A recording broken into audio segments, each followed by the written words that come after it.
Audio Jungle.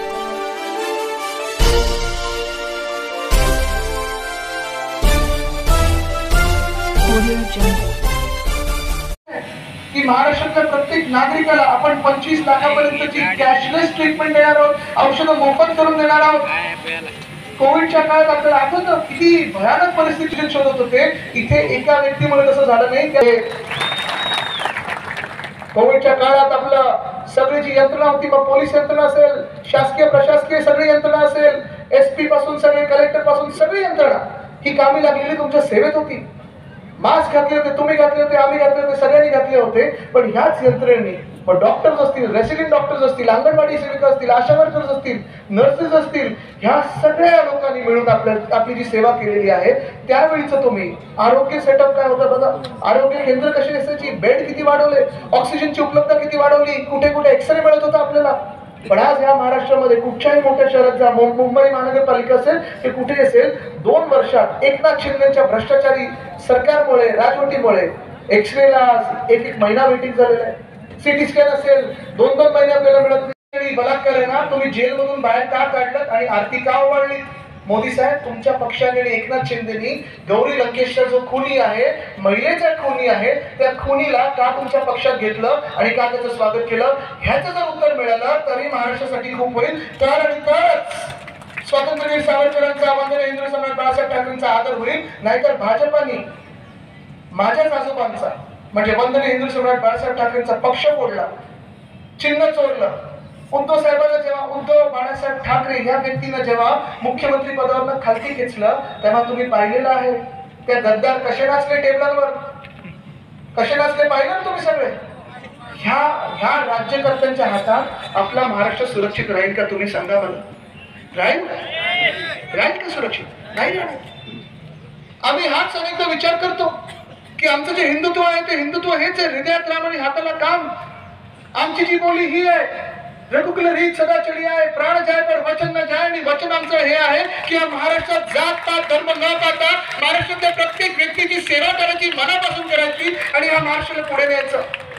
पण आज जे तुम्ही या महाराष्ट्राला अडवण्याचं काम करत आहेत भाजपवाल्यांनो, आज जे तुम्ही महाराष्ट्राला मागे खेचण्याचं काम करत आहेत एकनाथ शिंदेजी, ही गद्दारी तुम्ही फक्त उद्धव बाळासाहेब ठाकरे या व्यक्तीसोबत केली नाही.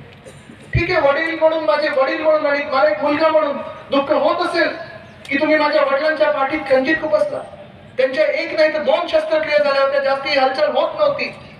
तेव्हा तुम्ही त्यांना फसवलात, खोटं बोललात आणि तुमची जी चोरी पकडली गेली. तुम्ही जेलमध्ये जाणार होता एकनाथ शिंदेजी, स्वतःला वाचवण्यासाठी तुम्ही भाजपाकडे गेलात. हे चला, निवडणुका जाहीर झाल्यानंतर इकडच्या तरुणांच्या जखमेवर मीठ सोडण्यासाठी तिथे रोड शो काढणार असाल की बघा बघा तुमचा प्रोजेक्ट कसा आम्ही हिसकावून घेतला, तुमच्या हातातला घास कसा हिसकावून घेतला आणि नेला गुजरातला. तुम्ही मला सांगा, अशा भाजपला आणि अशा एकनाथ शिंदेला तुम्ही मतदान करू शकणार आहात का? पण खरं तर ह्या जिल्ह्यात त्यांनी MIDC आणायला पाहिजे होती. ह्या जिल्ह्यातल्या तरुण तरुणींना नोकऱ्या द्यायला पाहिजे होत्या, या महाराष्ट्रातल्या तरुण तरुणींना नोकऱ्या द्यायला पाहिजे होत्या. सरकार यांनी त्यांचं बनवलं, गद्दारी करून आपलं सरकार पडलं. आणि हेच झाल्यानंतर तरी सगळे जॉब, सगळ्या नोकऱ्या, 5 लाख जवळपास नोकऱ्यांच्या संध्या नेल्या. त्या कुठे नेल्या? गेले 2 वर्ष. तसं आज बीड जिल्ह्यात MIDC नाही, ह्या इथे तर MIDC नाहीच. तरुण तरुणी भटकतात सगळीकडे, विचारतात कुठे मिळणार, आम्हाला काय मिळणार, रोजगाराची संधी मिळणार का, मुंबईत मिळणार का, पुण्यात मिळणार का, नागपूरमध्ये मिळणार का? आज कुठेही मिळत नाही. आणि जर तुम्ही सरकारी नोकरीसाठी गेलात तरी तुम्ही मला सांगा, या स्पर्धा परीक्षा वेळेवर होतात का? नाही होत.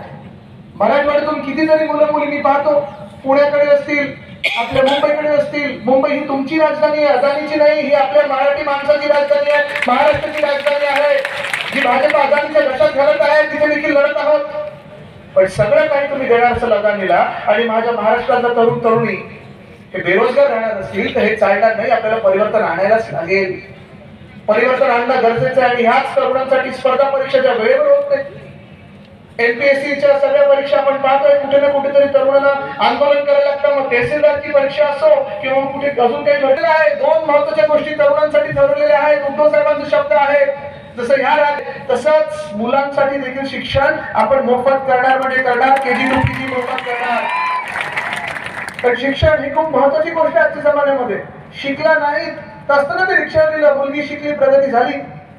पण आज शिकला नाहीत, तर कुठे ना कुठेतरी अडचण येते. शिकला नाही तर मोठे जॉब्स नाही मिळणार, शिकला नाही तर जगात काय चाललंय हे कळणार नाही. मी असं नाही सांगत की अशिक्षित राहिलं तर काही मागे राहिलं, पण जे नवीन रोजगारच्या संधी येत आहेत त्याच्यात तुम्हाला काहीतरी डिग्री लागते, शिक्षण लागतं.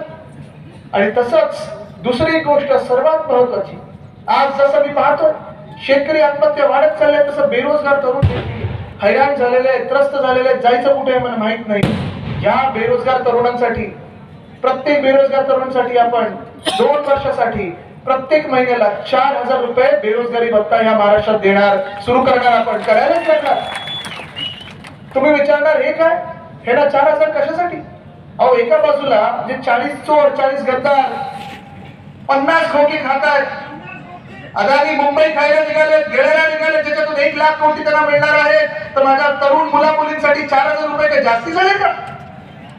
पण ही पंचसूत्री मधली आपली दुसरी मोठी गोष्ट आहे. जसं शेतकऱ्यांना 3 लाखापर्यंत कर्ज आपण माफ करणार, कर्जमुक्त करणार आहोत, तसं तरुणांना, बेरोजगार तरुण तरुणींना आपण प्रत्येक महिन्याला 4,000 रुपये बेरोजगारीचा भत्ता देणार आहोत.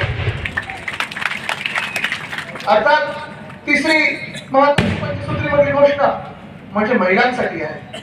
महिला या समाजातल्या आता डोळे उघडा पुन्हा एकदा आणि 2024 मध्ये परत एकदा या.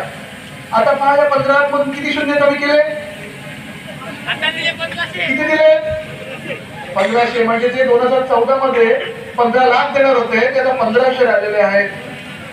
महिलांना सांगत जिथे जिथे जातात तुम्ही पण घरी जाऊन सांगा.